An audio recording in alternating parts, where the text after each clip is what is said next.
नमस्कार, मी अभिजित करंडे. एबीपी माझामध्ये आपलं स्वागत. निवडणुकांचा मौसम आहे आणि माहोल गरम आहे. आताच नगरपालिकांचा धुरळा बसलाय. नाही म्हणायला ढोल ताशे आता शांत झाले तोवरच आज निवडणूक आयोगानं उत्तर प्रदेश, गोवा, पंजाब, उत्तराखंड आणि मणिपूरच्या निवडणुकीचा शंख फुंकलाय. त्यामुळे आधीच तलवारी परजून तयार असलेले राजकीय पक्ष सर्व शक्तीनिशी कामाला लागले. कार्यकर्ते तयार आहेत, इच्छुकांची धावपळ सुरू आहे. कोण कोणाला कधी कशासाठी किती वेळा भेटतंय याची नोंद ठेवणंही कठीण आहे. पण यात खरी कसोटी ज्यांची आहे ते चेहरे अगदी मोजके आहेत आणि त्यातला सर्वात मोठा चेहरा आहे तो पंतप्रधान नरेंद्र मोदी यांचा. कारण बिहार, बंगाल गमावल्यानंतर आता देशातलं सर्वात मोठं राज्य असलेलं उत्तर प्रदेशमध्ये मोदींची प्रतिष्ठा पणाला लागली आहे. लोकसभेत ज्या यूपीनं 80 पैकी 71 जागा भाजपच्या पारड्यात टाकल्या त्या मोदींना यूपी साथ देणार का, की पुन्हा एकदा अखिलेश यांच्या युवा नेतृत्वाला साथ देणार? मायावतींच्या हत्तीची चाल कशी असणार? राहुल गांधींच्या काँग्रेसचं काय होणार याची उत्सुकता देशाला आहे. त्यामुळेच आजचा प्रश्न आहे की यूपीच्या अग्निपरीक्षेत मोदी पास होणार की फेल? आणि चर्चेसाठी आपल्यासोबत आहेत भाजपचे नेते श्याम जाजू, काँग्रेसचे प्रवक्ते राजीव सातव आणि ज्येष्ठ राजकीय विश्लेषक रशीद किडवई. सुरुवातीला राजीव सातवजी आणि श्याम जाजूजी, तुम्हाला दोघांनाही शुभेच्छा निवडणुकीसाठी. आणि पहिला प्रश्न श्याम जाजू तुमच्यासाठी, मोदीजी फेल होणार की पास? होय, मला वाटतं हा प्रश्नच नाही आज आमच्याकडे. सर्व लोकांच्या मनामध्ये कॉन्फिडन्स आहे. लोकसभेच्या निवडणुकीमध्ये ज्या उत्तर प्रदेशनी 80 पैकी 71 जागा भारतीय जनता पार्टीला आणि 2 जागा आमच्या मित्रपक्षाला अशा 73 जागा दिल्या, त्या उत्तर प्रदेशमध्ये, उत्तराखंडमध्ये जिथे केवळ अर्धा % मताचा फरक होता अशा उत्तराखंडमध्ये, गोव्यामध्ये जिथे भारतीय जनता पार्टीची सत्ता होती त्या ठिकाणी गोव्यामध्ये, आणि पंजाबमध्ये अकाली दल आणि भारतीय जनता पार्टीचं सरकार होतं या सर्व राज्यामध्ये, आणि मणिपूरमध्ये सुद्धा अशा प्रकारचं आम्हाला यश मिळेल की निश्चितपणे मोदींच्या नेतृत्वावर शिक्कामोर्तब होणार आहे. मोदीजी पंतप्रधान झाल्यानंतर ज्या ज्या राज्यामध्ये चुनाव झालेत त्या एक अपवादात्मक बिहार आणि दिल्ली वगळता सर्व राज्यामध्ये भारतीय जनता पार्टीचा ग्राफ वर गेलेला आहे आणि लोकांनी मोदींच्या नेतृत्वावर शिक्कामोर्तब केलेला आहे. त्यामुळे मोदी यशस्वी होतील की फेल होतील हा आमच्या दृष्टीने प्रश्नच नाही. मोदीजी निश्चितपणे पास झालेले आहेत आणि त्याच्यावरही शिक्कामोर्तब होणार आहे. अच्छा, म्हणजे बिहार आणि बंगाल सारखं यूपी मध्ये होणार नाही असं तुमचं म्हणणं आहे? बंगालमध्ये कॉग्निजेबल बढत आमच्या मतामध्ये झालेली होती. दिल्लीचा चुनाव हा एक अपवाद होता आणि बिहारमध्ये सर्व विरोधी पक्ष एकत्र येऊन त्यांनी ज्या प्रकारची तिथे स्ट्रॅटेजी केली त्यातून त्या निगेटिव्ह याच्यातून जो रिझल्ट आला तो आला. बाकी सर्व राज्यामध्ये त्याला महाराष्ट्रही अपवाद नाही, जम्मू काश्मीर अपवाद नाही, हरियाणा अपवाद नाही, झारखंड, सर्व राज्यामध्ये भारतीय जनता पार्टीने फार चांगल्या प्रकारचं यश मिळालेलं आहे. अच्छा, म्हणजे जे बिहार आणि बंगालमध्ये झालं तसं यूपी मध्ये होऊ नये म्हणूनच तुम्ही सपामध्ये फूट पाडण्याचा प्रयत्न करता असा पण आरोप होतोय. म्हणजे स्ट्रॅटेजी तुमची आधीपासून ठरलेली आहे. तर ज्या पार्ट्या आपली पार्टी एक ठेवू शकत नाही, आपल्या लोकांना एकत्र जे बांधू शकत नाही त्यांना दुसऱ्यावर आरोप करून चालणार नाही. आपल्या पार्टीला नीट बांधून ठेवणं हे प्रत्येक पार्टीच्या नेत्याचं आपलं काम आहे. आता जे मतभेद बाहेर आलेले आहेत तेवढेच मतभेद नाही, त्याहून जास्त अंतर त्यांच्यामध्ये आहे आणि कुठल्याही व्यक्तिवादी चालणाऱ्या पार्ट्यामध्ये हे अपरिहार्य आहे. ते आज होईल की उद्या होईल पण हे होणं अपरिहार्य आहे. तुम्ही ज्या कॉन्फिडन्सने सांगता ना की इतकं अंतर त्यांच्यामध्ये जे दिसतं त्याच्यापेक्षा जास्त, त्याच्यामुळे तुमच्याकडे जरा जास्त माहिती आहे असं मला वाटायला लागलं. तरी पण मी तुमच्याकडे परत येतो, हरकत नाही. राजीव सातव हसतात तुम्ही सगळं बोलत असताना. राजीव सातव. अभिजितजी, लोकांच्या संयमाचा उद्रेक हा या निवडणुकीत पाहायला मिळणार आहे. या 2.5 वर्षामध्ये मोदी साहेबांनी ज्या ज्या घोषणा केल्या, स्वच्छ भारत असेल, जनधन असेल, मेक इन इंडिया असेल, स्टार्टअप इंडिया असेल, स्टँडअप इंडिया असेल, याचे अर्थव्यवस्थेवर फार दूरगामी परिणाम झाले नाही. परंतु नोटाबंदीचा जो निर्णय घेण्यात आला त्याच्यामुळे अर्थव्यवस्थेवर त्याचे दूरगामी परिणाम झाले. 50 दिवस लोकांना तुम्ही वाट पाहायला सांगितलं आणि 50 दिवस सुद्धा लोकांनी वाट पाहिली. 1,200 पेक्षा जास्त बळी गेले. सांगायचा मुद्दा हा आहे की लोक फार अपेक्षेनं तुमच्या घोषणांकडे पाहत होते आणि 30 डिसेंबरला सगळ्यांचा या निमित्तानं अपेक्षाभंग झाला आणि त्या पार्श्वभूमीवर या निवडणुका होत आहेत. आपण जर पाहिलं असेल तर पंजाबचं उदाहरण घ्या. पंजाबमध्ये काँग्रेसच्या आणि अकाली दल आणि भाजपच्या वोटमध्ये साधारणतः 1% फरक होता. किंवा आता युपीची गोष्ट आपण काढली, युपीमध्ये 71 जागा भाजपला, 2 जागा मित्रपक्षाला मागच्या निवडणुकीत दिल्या. मागच्या निवडणुकीत नारा काय होता, आम्ही युपी बदलून दाखवू. 2.5 वर्ष झाले, 80 पैकी 73 खासदार तुमचे आहेत. युपी बदलली का हो? तर त्याचं उत्तर आहे युपी अजिबात बदलली नाही. पंतप्रधानांच्या स्वतःच्या मतदारसंघात सुद्धा मागच्या 2.5 वर्षात जाहीर झालेले प्रोजेक्ट सुरू झाले नाहीत. राजनाथ सिंगांच्या मतदारसंघात सुद्धा जाहीर झालेले प्रोजेक्ट सुरू झालेले नाहीत. आणि त्यामुळं युपीनं, उत्तर प्रदेशनं ज्या अपेक्षेनं भाजपाला निवडून दिलं लोकसभेच्या निवडणुकीत, त्यामध्ये पूर्णपणे लोकांचा अपेक्षा भंग झाला. पहिला मुद्दा. दुसरा, तुम्ही बघा पंजाबमध्ये ह्यांचं सरकार आहे, भाजप आणि अकाली दलाचं सरकार आहे, एकट्या अकाली दलाचं सरकार नाही. आणि मागच्या अनेक वर्षामध्ये ज्या पद्धतीनं ते सरकार फेल झालेलं आहे, मग ड्रग्सचा विषय असेल, शेतकऱ्यांच्या आत्महत्याचे विषय असतील, बेरोजगारीचे मुद्दे असतील, या सगळ्या मुद्द्यांवर हे सरकार फेल आहे. गोव्यामध्ये आपण जर पाहिलं असतं तर भारतीय जनता पक्षामध्ये तर मतभेद आहेतच, परंतु राष्ट्रीय स्वयंसेवक RSS मध्ये मतभेद आपल्याला पाहायला मिळाले. आणि अशा पद्धतीनं म्हणजे काँग्रेस आज उत्तराखंड जर आपण विचार करायला लागलो तर लोकांनी निवडून दिलेलं सरकार, यांना लोकांकडून विश्वास घेता आला नाही म्हणून राष्ट्रपती राजवट आणून बरखास्त करण्याचा प्रयत्न झाला आणि सुप्रीम कोर्टनं भाजपाला आणि मोदी सरकारला फटकारलं. तर एकंदरीत या 5 निवडणुका हा भाजपाच्या एकंदरीत 2.5 वर्षाच्या जनविरोधी मताचा हा कौल असणार आहे. आणि निश्चितपणानं या परीक्षेमध्ये मोदी फेल होणार आहेत काय असं तुम्ही उत्तर मागताय. मोदी साहेब 31 डिसेंबरलाच फेल झालेले आहेत, त्यामुळे मागच्याच वर्षात मोदी साहेब फेल झालेले आहेत. ठीक आहे. राजू सातवजी म्हणतात की मागच्या वर्षात मोदी फेल झाला. श्याम जाजूजी, मुद्दा असा आहे की तुम्ही आश्वासनं तर युपीला बरीच दिली होती आणि स्पष्टपणे सगळ्यात मोठं राज्य आहे देशातलं, 71 खासदार तुमचे तिथं आहेत, 403 आमदार ज्या राज्यातून निवडून येतात, सगळ्यात मोठं राज्य आहे, तिथं तुम्ही दिलेली वचनं जी आहेत ती पूर्ण का केली नाहीत? 1.5-2 वर्ष झालं, कुठलाच प्रोजेक्ट स्टार्ट झालेला नाहीये. गंगा स्वच्छता अभियान अजून तसंच रखडलेलं आहे. जी गावं दत्तक घेतली त्या गावांचा कायापालट कसा झाला? आपण जयापूर सोडून देऊया, कारण तिथं पूर्ण यंत्रणा काम करते आणि ते सगळ्या देशानं पाहिलेलं आहे. पण मुद्दा असा आहे की फक्त जयापूर म्हणजे युपी नाहीये ना.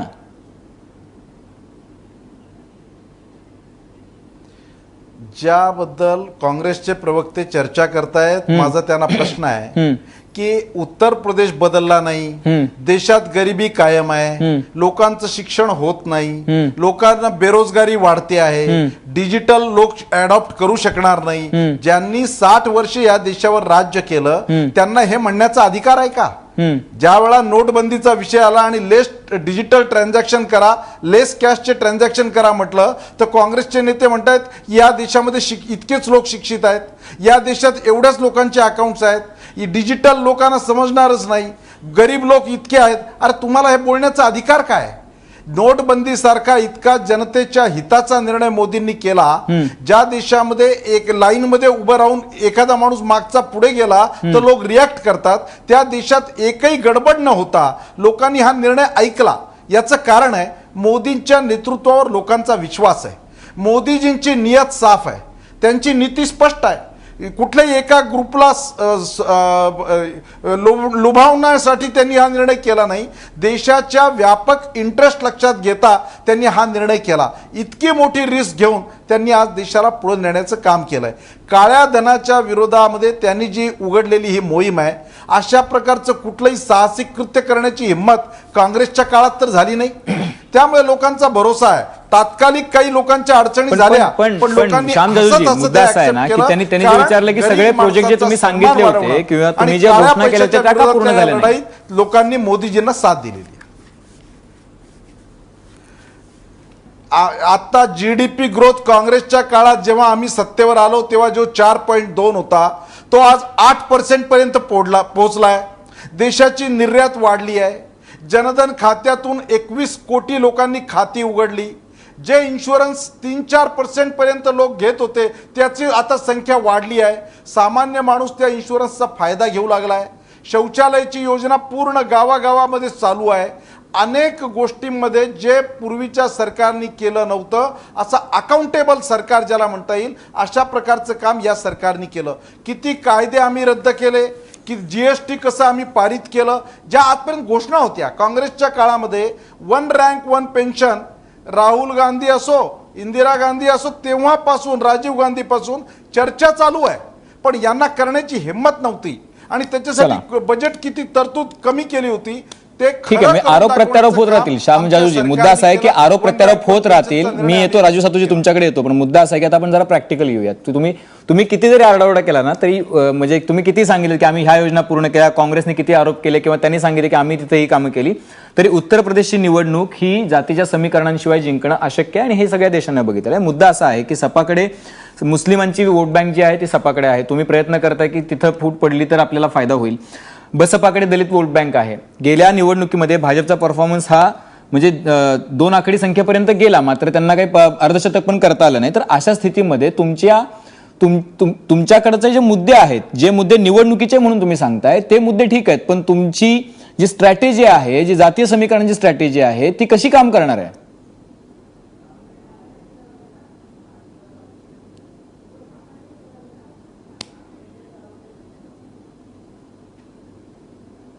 जाजू सर,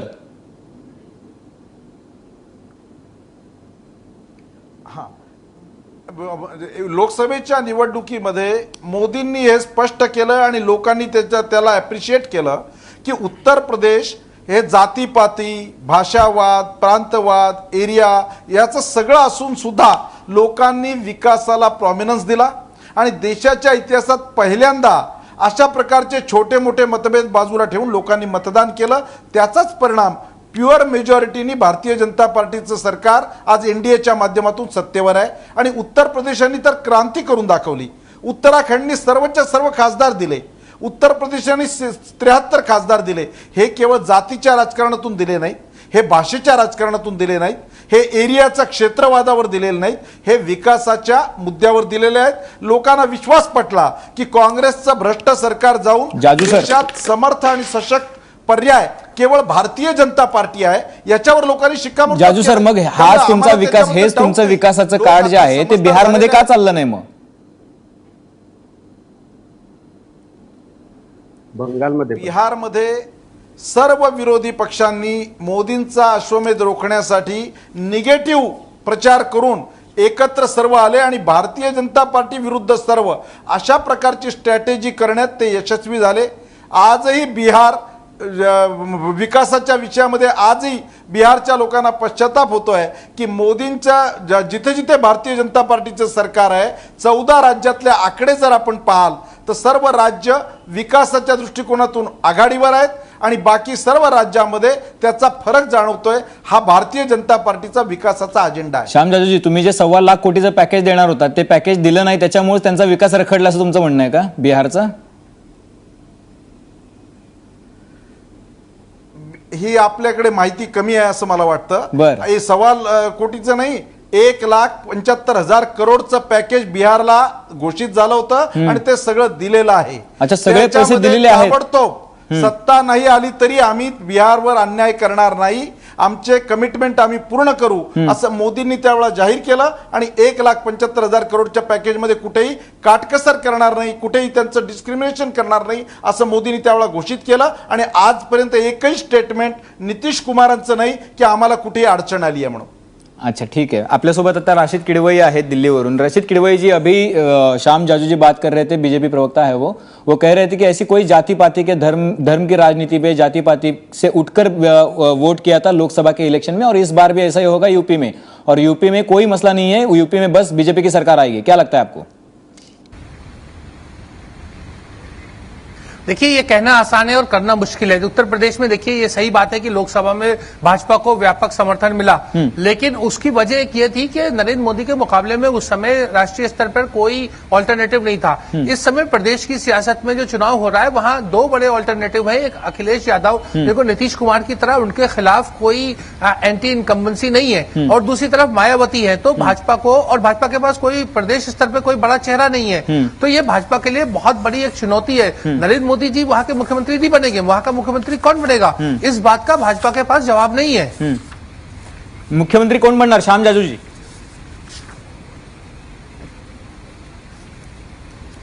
मुख्यमंत्र्यांची आमच्याकडे काहीच अडचण नाही. उत्तराखंड असो, उत्तर प्रदेश असो, सर्व राज्यामध्ये नेत्यांची मालिका आमच्याकडे आहे. मुख्यमंत्री कधी घोषित करायचा याचा निर्णय संसदीय बोर्ड करत असतं, ते आम्ही उचित समय करू.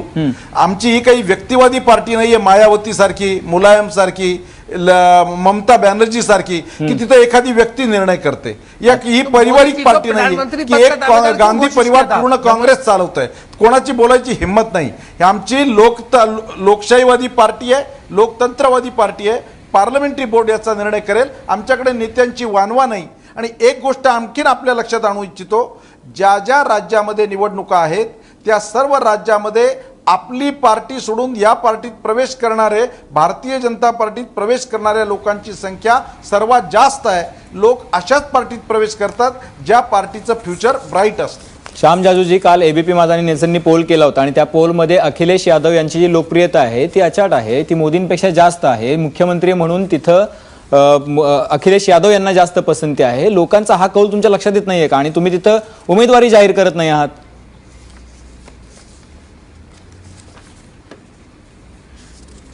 तो तर पार्लमेंटरी बोर्डाची स्ट्रॅटेजी असते. सर्व राज्यामध्ये समान नियम नसतो. त्या राज्यामध्ये काय करायचं याचा निर्णय आम्ही करू. जो प्रश्न तुमचा आहे, नेत्यांची आमच्याकडे अजिबात वानवा नाही. ज्यांचे मला सांगा 73 खासदार निवडून येतात त्या प्रदेशात काही आम्हाला नेते कमी पडतील? ज्या उत्तराखंडमध्ये 4 पूर्व मुख्यमंत्री आमच्याकडे आहेत, केंद्रीय मंत्री, पूर्व केंद्रीय मंत्री सतपाल महाराज आमच्याकडे आहेत, त्या राज्यामध्ये आमच्याकडे नेता नाही असं म्हणाल? अच्छा, ज्या ज्या ज्या घरवापसीमुळे वादात अडकले होते योगी आदित्यनाथ, प्राची साध्वी, की यांच्यापैकी कोण कोण तुमचा नेता आहे? म्हणजे नेमकं कोण आहे जे युपीचं नेतृत्व करण्याचं? एक 2-4 नावं सांगा ना की हे आमचे नेतृत्व करणारे नेते आहेत तिथले आणि हे नेते आमचं नेतृत्व. आता राजनाथ सिंगांना परवा विचारलं तर ते म्हणाले की मेरी कुछ गलती हो गई क्या? अजून आम्ही मीडियाला हा अधिकार दिला नाही की ते पार्टीचं नेता ते ठरवतील. पार्टीचा नेता आमच्या संसदीय बोर्ड ठरवेल आणि उचित समय तुमच्या माध्यमातून आम्ही तो देशामध्ये व्यक्त करू. ठीक आहे. राजीव सातवजी, मुद्दा असा आहे की त्यात भाजपची ही झाली भाजपची तयारी, पण आता गेल्या 2015 आणि 2013चा जर आपण 15-16चा जर बघितला तर 2016 मध्ये आसामच्या इलेक्शन झाल्या. 126 जागा होत्या, काँग्रेसला 26 जागा मिळाल्या, वजा 52 जागा झाल्या. बंगालमध्ये 294 जागा होत्या, काँग्रेसला 44 मिळाल्या, 2 जागा वाढल्या. तामिळनाडूत 234, 3 जागा वाढल्या, फक्त 8 जागा आल्या तुमच्या. केरळमध्ये 140 पैकी 22 जागा, वजा 8 जागा झाल्या. पॉंडिचेरी 30, काँग्रेसला +8. मुद्दा असा आहे की तुम्ही राहुल गांधींच्या नेतृत्वात निवडणुका लढवताय, पण जी आकडेवारी दिसते म्हणजे 2013, 14, 15 माझ्या हातात हे सगळे कागद आहेत, त्याच्यामध्ये कुठेही राहुल गांधींच्या नेतृत्वात तुम्हाला भरघोस यश मिळालेलं दिसत नाहीये. तर त्यांच्या नेतृत्वात तुम्ही युपीच्या इलेक्शन जिंकाल असा दावा कसं काय करू शकता?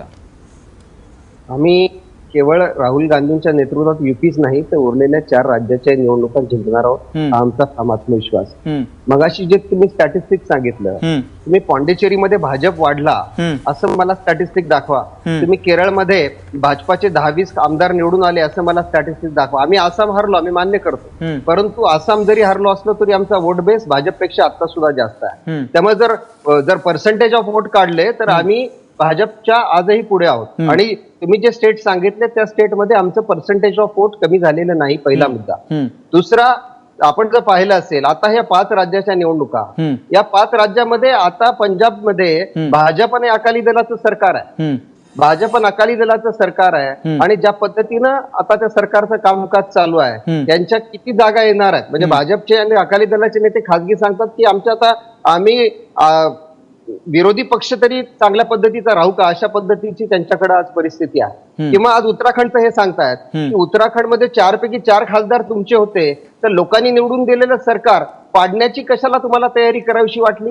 मला असं आहे की आपण जेव्हा युपी बद्दल बोलतो ना राजू सातवजी, मुद्दा असा आहे की तुमच्या गेल्या वेळेला 28 जागा होत्या, तुम्हाला तिथं तर नेते तरी सापडतील की नाही अशी अवस्था आहे. तुम्ही खरंच प्रश्न प्रॅक्टिकली मी विचारतोय तुम्हाला की ज्या वेळेला भाजपचे 71 खासदार निवडून आलेले आहेत, जिथे अखिलेश यादव यांचा चेहरा आहे, तर युपीत तुमचा चेहरा कोण आहे? मग अभिजितजी, मागच्या विधानसभा निवडणुका झाल्या, भाजपला किती टक्के मतं मिळाली? 15% मतं मिळाली. काँग्रेसला 11% मतं मिळाली. म्हणजे मागच्या विधानसभेचं अनालिसिस केलं तर आमच्यात आणि भाजपमध्ये 4% फरक आहे. 73 जागा यांना मिळाल्या आणि मागच्या 2.5 वर्षात यांच्याकडून उत्तर प्रदेशमध्ये काही काम झालेलं नाही. म्हणजे वाराणसीमध्ये सुद्धा स्थानिक स्वराज्य संस्थांच्या ज्या निवडणुका झाल्या त्यामध्ये भारतीय जनता पक्षाला पराभव पत्करावा लागला. पंतप्रधानांच्या स्वतःच्या मतदारसंघात भारतीय जनता पक्षाला पराभव पत्करावा लागलेला. त्यामुळे यांची अवस्था ही 15-16% सारखीच होणारे, पहिला मुद्दा.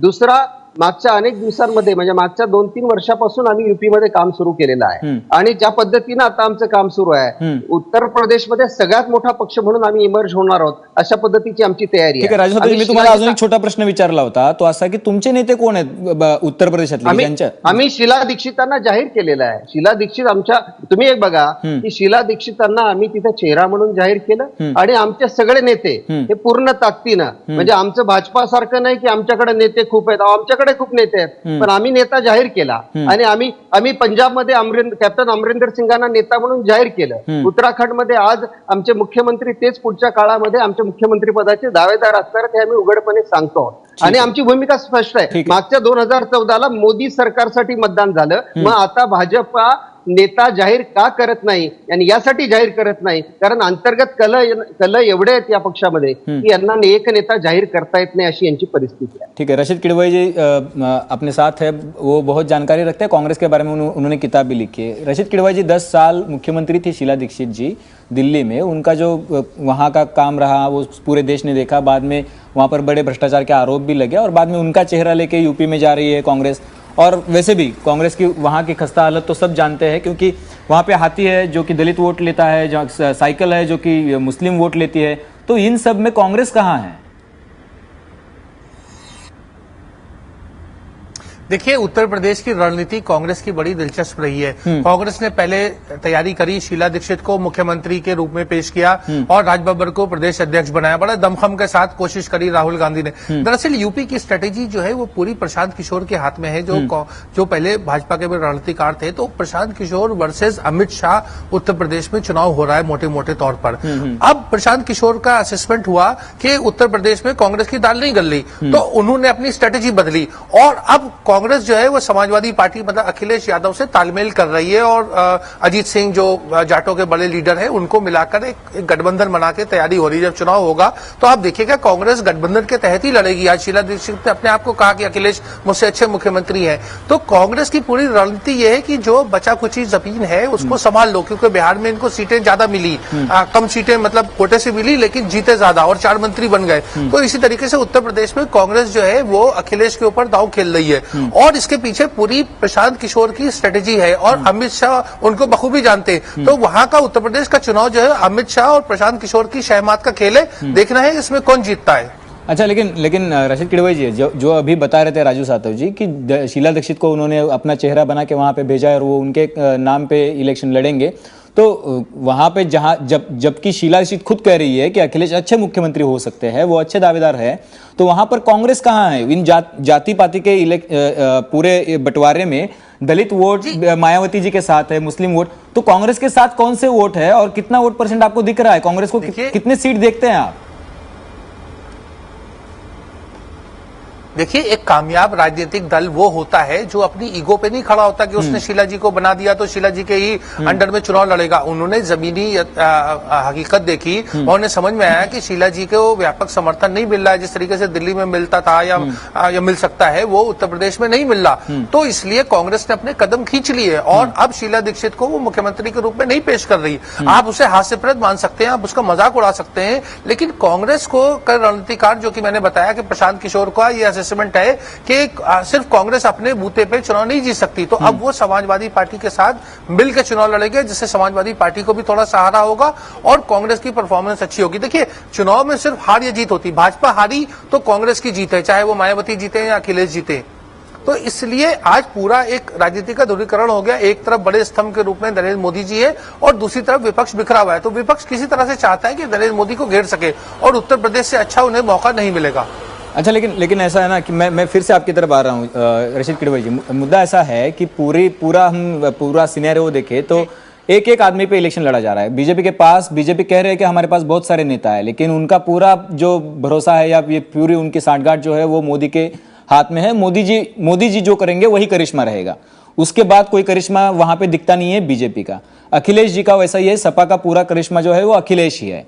कांग्रेस का है कि कांग्रेस के पास लीडर नहीं है, तो उन्होंने अखिलेश जी को चुना है कि उनके सहारे अपनी इलेक्शन लड़ी जाए, उनके सहारे अपने को जो भी मिल जाए वो अपने पास लिया जाए. तो मुद्दा यह है मायावती जी का हाल इस पूरे इसमें, जो उनके पास सवर्ण जो मतदाता थे, जो ब्राह्मण थे, जो सोशल इंजीनियरिंग उन्होंने पिछली बार किया था, वो इस बार सफल होता हुआ दिख नहीं रहा है। तो इस पूरे खेल में कौन ज्यादा ताकतवर आपको अब नजर आ रहा है? देखिए, हमारे देश की जो राजनीति है वो जो प्रजातांत्रिक जो ढांचा है वो वेस्टमिनिस्टर मॉडल है। यहाँ पर एमएलएज या एमपीज, जैसा हमारे भाजपा के मित्र कह रहे थे, वो अपना प्रधानमंत्री या मुख्यमंत्री चुनते हैं। लेकिन अब ये अमेरिकन सिस्टम आता जा रहा है कि वहाँ एक शख्सियत के, एक व्यक्ति के इर्द गिर्द जो है तमाम राजनीति घूमती है। जैसे नरेंद्र मोदी जी ने 2014 में अपना करिश्मा दिखा के दिखाया, नीतीश कुमार ने बिहार में दिखाया, अरविंद केजरीवाल ने दिल्ली में दिखाया, असम में भाजपा के नेता ने दिखाया, ममता बनर्जी ने दिखाया। पूरे देश में ऐसी इस तरह से आप देवेंद्र फडणवीस को भी उसका क्रेडिट दे सकते हैं। अब भाजपा ये कहना कि वो पार्लियामेंट्री बोर्ड तय करेगा, ये सब चीजें बहुत कमजोर आर्गुमेंट है। उन्हें फिरोज वरुण गांधी को प्रोजेक्ट कर सकते थे, राजनाथ सिंह को कर सकते थे, आदित्यनाथ को कर सकते थे, लेकिन वो नहीं कर पाए क्योंकि एक राय नहीं बन पाई। अब भाजपा जो है वो सिर्फ एक उसके ऊपर हो रहा है कि किसी तरीके से कुछ वहां धार्मिक उस आधार पर ध्रुवीकरण हो, या मुसलमान वोट जो है वो मायावती और मुलायम सिंह अखिलेश के बीच में बढ़ जाए और उससे भाजपा का काम आसान हो जाए। ये उनकी एक स्ट्रेटेजी मुझे साफ नजर आ रही है। लेकिन भाजपा का जो है जीतना जो है बहुत मुश्किल है, क्योंकि हालात जो है वहां यूपी देखिए 20 करोड़ लोगों का एक प्रदेश का एक छोटा मोटा एक देश बन सकता है। तो वहां के लोगों को एक अपना नेता, एक अपना मुखिया की वो स्वाभाविक रूप से है कि उन्हें कोई चेहरा चाहिए, और भाजपा वो चेहरा नहीं दे पाई है, और ये भाजपा की सबसे बड़ी कमजोरी है। श्याम जाजूजी, ऐकलं तुम्ही रशीद किडवई काय म्हणताय?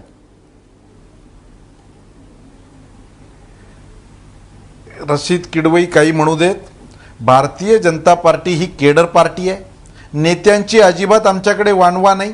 सर्व जाती जमातींचे, सर्व प्रकारचे प्रतिनिधित्व करणारे सर्व क्षेत्रातले आमच्याकडे नेते आहेत। प्रश्न असा आहे की पार्टीने हे ठरवायचं आहे, त्यामुळे उत्तराखंडमध्ये असो, उत्तर प्रदेशमध्ये असो, आम्ही हरियाणामध्ये नेता प्रोजेक्ट नव्हता केला, लोकांनी आमच्यावर विश्वास व्यक्त केला। आम्ही महाराष्ट्रामध्ये नेता प्रोजेक्ट नव्हता केला, लोकांनी आम्हाला बहुमत दिलं। जम्मू काश्मीरमध्ये आम्ही नेता नव्हता प्रोजेक्ट केला, झारखंडमध्ये आम्ही नेता नव्हता प्रोजेक्ट केला। चारही ठिकाणी लोकांनी आम्हाला ॲप्रिशिएट केलं। त्यामुळे भारतीय जनता पार्टीच्या कार्यपद्धतीवरून आमच्याकडे नेते आहेत की नाही, जी पार्टी 14 राज्यामध्ये सरकार चालवते आहे, जी राज्य केंद्रामध्ये सरकार आहे, आणि अशा पार्टीकडे नेता नाही असं म्हणणं म्हणजे वस्तुस्थिती नाकारणं आहे। त्याच्याबद्दल अजिबात आमच्याकडे वानवा नाही। चांगले चांगले नेते आमच्या पार्टीमध्ये आहेत। अच्छा, ठीक आहे। मग प्रश्न असा आहे की तुम्ही म्हणताय की चांगले चांगले नेते आपल्या पार्टीमध्ये आहेत, मुद्दा तो नाही आहे। मुद्दा हा आहे की रशीद किडवई असं विचारत आहेत की तुमची हिंमत का होत नाही की एक नेता घेऊन प्रोजेक्ट करून समोर जाण्याची, असं ते विचारतात। सवाल हिमतीचा नाही आहे, सवाल स्ट्रॅटेजीचा आहे। पार्टीने कुठल्या राज्यामध्ये काय स्ट्रॅटेजी करावी हा आमच्या रणनीतीचा भाग आहे। सर्व गोष्टी मीडियाच्या माध्यमातून सांगणं ही काही आवश्यकता नाही। आमचे ठरलेलं आहे। चारही राज्यामधले मी उदाहरणं आपल्याला दिली की लोकांनी आम्हाला अप्रिशिएट केलं। ही केडर पार्टी आहे। या पार्टीमध्ये अशा पद्धतीने निर्णय घेतात, कोणी एक माणूस इथे निर्णय घेत नाही। अच्छा, ठीक आहे। शेवटचा 1 मिनिट राहिला। राजू सातवजी, मुद्दा असा आहे की तुमच्या पार्टीचं भवितव्य जे आहे ते अखिलेश यादव यांच्यावर डिपेंड आहे, त्यांच्यावर निर्भर आहे। अशी स्थिती काय आहे काँग्रेसची? अभिजितजी, केवळ युपीची चर्चा करून चालणार नाही। पंजाब बघा, उत्तराखंड बघा, मणिपूर बघा, या सगळ्या राज्यांमध्ये जर आपण पाहिलं असेल तर काँग्रेस स्वतःच्या ताकदीवर सत्तेत येते आहे। म्हणजे एका राज्याचा अँगल आपल्याला घेता येणार नाही। आपण जर भाजपाची चर्चा केली तर भाजप केरळमध्ये, भाजप तुमच्या तामिळनाडूमध्ये तर कुठं दिसतच नाहीये। त्यामुळं केवळ उत्तर प्रदेशची चर्चा करता येणार नाही। येणाऱ्या काळात हिमाचलचं आहे, येणाऱ्या काळात गुजरात आहे, गुजरात पार्ट्यांची खूप चर्चा झाली। हे सगळे राज्य आहेत, आणि त्यामुळं केवळ उत्तर प्रदेश हा अँगल नाही। उत्तर प्रदेशमध्ये आम्ही आमची स्थिती सुधारतो आहोत, आणि जसं बिहार मधली परिस्थिती पाहिली तर बिहारमध्ये किडवाई साहेबांनी सांगितलं तसं आमचे आमदार वाढले, आमचे मंत्री वाढले। तर स्ट्रॅटर्जी म्हणून आम्ही त्या दृष्टीने त्या फक्त युपी मध्ये असं येणाऱ्या काळात कदाचित पाहू शकतो, आज कन्फर्म नाही। परंतु बाकी 4 राज्यात तर आम्ही आमच्या ताकदीवर लढतोय। मणिपूरमध्ये तर भाजप कुठंच नाही। त्यामुळं येणाऱ्या काळामध्ये काँग्रेस हे भाजपाचं 2019ला काँग्रेस भाजपाला रिप्लेस करेल अशी परिस्थिती आम्ही येत्या 2 वर्षात तयार करू। पण एक गोष्ट आहे, मोदी फेल झाले का? तर 100% मोदी फेल झाले। चला ठीक आहे. मुद्दा असा आहे की आशावाद दोन्ही बाजूनी आहे आणि ऑप्टिमिझमला म्हणजे ॲप्रिशिएट करायला पाहिजे, आपण त्याचं कौतुक करायला पाहिजे. दोन्ही पक्ष म्हणतात की युपी आमचीच आहे आणि 5ही राज्यामध्ये आपणच विजेता होणार असा विश्वास त्यांना आहे. हरकत नाही आहे. पण येत्या निवडणुकामध्ये आता आज बिगुल वाजलेलं आहे, उद्यापासून सगळी तयारी चालू होते, आचारसंहिता लागू झालेली आहे, त्याच्यामुळे भाषणं आणि घोषणा आश्वासनांचा सपाटा लागू असणार आहे आणि त्याच्यामध्ये मतदारांना आपला उमेदवार निवडायचा आहे, आपलं प्रतिनिधित्व कोण करणार हे निवडायचं आहे. अर्थात त्याच्यामध्ये लखनौ सारखं शहर आहे, त्याच्यामध्ये वाराणसी आहे, तहजीब आणि या सगळ्या गोष्टींसाठी ही नावं आणि ही शहरं माहिती आहेत आपल्याला. गंगेचा प्रश्न आहे. तर ह्या सगळ्यामधून आपल्याला या विचारमंथनामधून कोण जिंकतं याकडं देशाचं लक्ष लागलंय. कारण ही निवडणूक, उत्तर प्रदेशची निवडणूक, ही देशासाठी सगळ्यात महत्त्वाची आणि केंद्रस्थानी राहिलेली निवडणूक आहे. आपल्या सगळ्या मान्यवरांनी चर्चेसाठी वेळ दिला त्याबद्दल धन्यवाद. तुम्ही पाहत राहा ABP.